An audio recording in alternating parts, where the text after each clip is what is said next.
ഈ video pastor PM ഫിലിപ്പിനെ കുറിച്ചാണ്. ഒരു കാലത്ത് ആയിരങ്ങളോട് സുവിശേഷം അറിയിച്ച വിശ്വാസ ജീവിതത്തിനായി ധീരമായി പോരാടിയ പാസ്റ്റർ PM ഫിലിപ്പ് അദ്ദേഹത്തിൻ്റെ ജീവചരിത്രത്തിലൂടെ ഒരു ഓട്ടപ്രദക്ഷിണം. 12-ാമത്തെ വയസ്സിൽ പ്രസംഗിച്ചു തുടങ്ങിയ പൊടിമല മത്തായിച്ചൻ്റെ മകൻ ഫിലിപ്പ് അന്നു മുതൽ സ്റ്റേജുകളിൽ നിന്നും സ്റ്റേജുകളിലേക്കുള്ള നിർത്താത്ത ഓട്ടത്തിലായിരുന്നു. ഏകദേശം 78 വയസ്സോളം അദ്ദേഹം പെന്തക്കോസ്ത് വേദികളിൽ സജീവ സാന്നിധ്യമായിരുന്നു. ശാരീരികമായി അവശതയിലായിരുന്നിട്ട് പോലും അദ്ദേഹം ആത്മീയ വിഷയങ്ങൾ സംസാരിക്കുവാൻ സദാ സന്നദ്ധനായിരുന്നു. പല കാര്യങ്ങളിലും പാസ്റ്റർ PM ഫിലിപ്പ് വരും തലമുറയ്ക്ക് ഒരു മാതൃകയായിരുന്നു എന്ന് സമ്മതിച്ചേ പറ്റൂ. ഏകദേശം 65-66 വർഷങ്ങളോളം അദ്ദേഹം ക്രിസ്തുവിൻ്റെ ധീര സാക്ഷിയായിരുന്നു.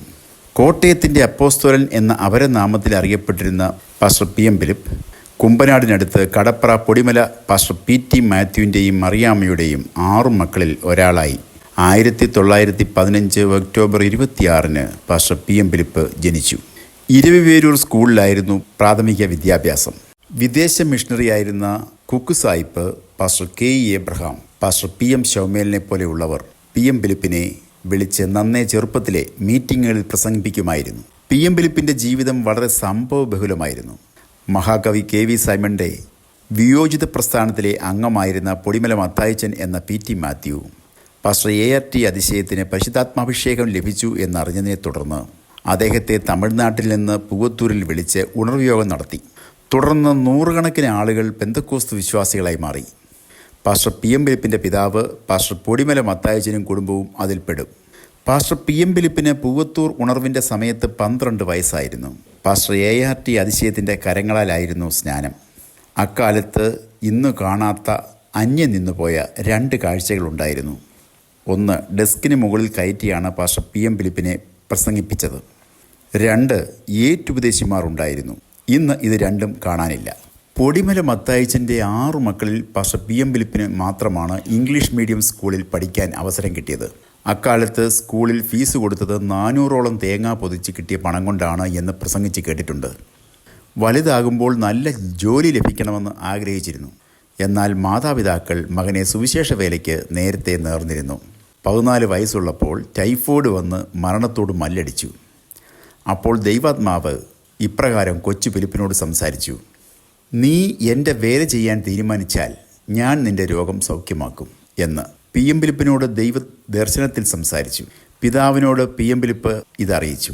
ART അതിശയവും PM ഫിലിപ്പിൻ്റെ പിതാവ് പൊടിമല മത്തായിച്ചനും എല്ലാവരും ചേർന്ന് കട്ടിലിൽ ഫിലിപ്പിനെ പിടിച്ചിരുത്തി എണ്ണ പൂശി പ്രാർത്ഥിച്ചു. പെട്ടെന്ന് ദൈവശക്തി PM ഫിലിപ്പിൽ വ്യാപരിച്ചു. തന്നെ അദ്ദേഹം കട്ടിലിൽ നിന്ന് എഴുന്നേറ്റ് നടന്നു. പിന്നീട് കിണറ്റിൻകരയിൽ കൊണ്ടുപോയി അവർ കുളിപ്പിച്ചു. ഇത് കണ്ടു നിന്ന സമീപവാസികൾ കൊച്ചിന് ഇന്ന് കോട്ടുവന്ന് ഏതാനും നിമിഷങ്ങൾക്കകം മരിക്കുമെന്ന് പറഞ്ഞു. എന്നാൽ ഒരു ദോഷവും വരാതെ ദൈവം ആ ബാലനെ കാത്തു. അടുത്ത ആഴ്ച മുതൽ ഫിലിപ്പ് പ്രസംഗിക്കുവാൻ തുടങ്ങി. പ്രസംഗവേദികളിൽ മറക്കാൻ കഴിയാത്ത നിരവധി അനുഭവങ്ങൾ അദ്ദേഹത്തിന് ഉണ്ടായിട്ടുണ്ട്. ഒരിക്കൽ ബോംബെയിൽ കല്യാണിനടുത്ത് ഒരു സ്കൂളിൽ കൺവെൻഷൻ പ്രസംഗിച്ചു കൊണ്ടിരിക്കുമ്പോൾ സുവിശേഷ വിരോധികൾ വന്ന് കൺവെൻഷൻ അലങ്കോലപ്പെടുത്തുവാൻ തുടങ്ങി. സാധന സാമഗ്രികൾ നശിപ്പിക്കുവാൻ ആരംഭിച്ചു. അതിനിടയിൽ ഒരാൾ കസേരയെടുത്ത് പാസ്റ്റർ PM ഫിലിപ്പിനെ അടിക്കുവാനായി ഓങ്ങി. എന്നാൽ വിശ്വാസിയായ മറ്റൊരാൾ ഇത് തടഞ്ഞതിനാൽ അടി കൊള്ളാതെ രക്ഷപ്പെട്ടു. അടി തടഞ്ഞ ആളുടെ തല പൊട്ടി ചോര ഒലിക്കുവാൻ തുടങ്ങി. ഇത് കണ്ട സുവിശേഷ വിരോധികൾ ഓടിപ്പോയി. ഒടുവിൽ അവിടെയുള്ള കുളിമുറിയിൽ കയറിയാണ് പാസ്റ്റർ PM ഫിലിപ്പ് രക്ഷപ്പെട്ടത്. മറ്റൊരനുഭവം 1938 കോഴിക്കോട്ട് ഒരു കൺവെൻഷന് പോയി തിരിഞ്ഞ് മടങ്ങി വരവേ നാട്ടിലെത്താനുള്ള വണ്ടിക്കൂലി കഷ്ടി. എറണാകുളത്ത് വന്ന് അവിടെ നിന്നും ബോട്ടിൽ ടിക്കറ്റ് എടുത്തു. ബോട്ട് ഇടയ്ക്ക് കാപ്പ് കുടിക്കാനായി നിർത്തി. ആ സമയം അടുത്ത കടയിൽ പോയി പാസ്റ്റർ PM ഫിലിപ്പ് കാപ്പി കുടിച്ചു മടങ്ങി വന്നപ്പോഴേക്കും തന്നെ കയറ്റാതെ ബോട്ട് വിട്ടിരുന്നു. പിന്നീട് ആകെ ഉണ്ടായിരുന്നത് 8 അണയായിരുന്നു. അതുകൊണ്ട് കോട്ടയം വരെ എത്തി.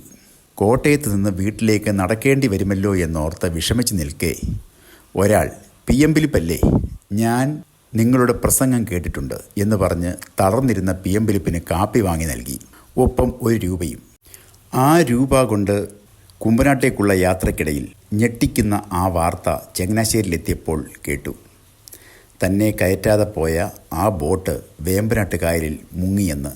ദൈവം തന്നെ രക്ഷിക്കാനുള്ള പദ്ധതിയായിരുന്നു അത് എന്നോർത്ത് പാസ്റ്റർ PM ഫിലിപ്പ് സന്തോഷാശ്രുക്കൾ പൊഴിച്ചു. ഇങ്ങനെ എത്രയെത്ര അനുഭവങ്ങൾ പാസ്റ്റർ പി എം ഫിലിപ്പിൻ്റെ ജീവിത വഴികളിൽ ഉണ്ടായിരുന്നു. IPC general secretary, council president, Kottayam central pastor, IPC theological board chairman എന്നീ നിലകളിൽ ദീർഘവർഷങ്ങൾ പ്രവർത്തിച്ചിട്ടുള്ള pastor P M Philip Mulakuzha mount Zion bible college, Kumbanad എന്നിവിടങ്ങളിലായിരുന്നു വൈദിക വിദ്യാഭ്യാസം നേടിയത്. 1956 പാസ്റ്റർ പി എം ഫിലിപ്പ് വടവാതൂരിൽ ആരംഭിച്ചതാണ് Shalom bible school. Mavelikara Mulamoottil സാറാമിയായിരുന്നു പാസ്റ്റർ പി എം ഫിലിപ്പിൻ്റെ സഹധർമ്മിണി. അദ്ദേഹത്തിന് 3 മക്കൾ. 2000 November 11 pastor P M Philip തൻ്റെ 85-ാം വയസ്സിൽ കർത്തൃസേനയിൽ ചേർക്കപ്പെട്ടു.